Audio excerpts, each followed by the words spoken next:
అబ్బబ్బబ్బబ్బబ్బా ఏమెండలు కొట్టి మునుగుతున్నాయి.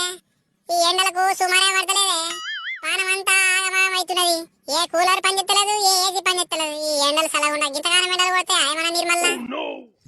అవే నర్సక్క, మన తెలంగాణ రాష్ట్రం మొత్తంలో మన నిర్మలనే ఎండెక్కున్నదట్నే 45-46 డిగ్రీలు ఉన్నదట్నే. అంటే అబ్బా ఈ ఎండాకాలం జల్ది పోతే మంచిగా ఉంటున్నాయి. ఈ పోరాళ్ళ మనవాడు ఈ పోరాళ్ళతో కూడా సావచ్చినట్టున్నాయి. ఓ ఆగమాగం చేస్తున్నారే ఇంట్లో, అద్దనంగా ఎండలా తిరిగి మునుగుతున్నారే ఆ పోరాళ్ళు.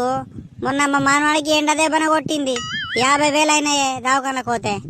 నర్సక్క, మీ పక్క పను ఈ ఇన్స్టాగ్రామ్ ఛానల్ 50,000 మంది ఫాలోవర్స్ అయినట్టుగానే మరి దావత్ ఇయ్యవా? వచ్చిండు లింగడొచ్చిండు చూడే నర్సక్క. లింగన్న, నీ ముఖంకు ఎప్పుడన్నా లైకులు కామెంట్లు చేసినా అవి మా వీడియోలు చూసుకుంటా. ఏమో సిగ్గు లేకుండా దావత్ అడుగుతున్నాయేమో.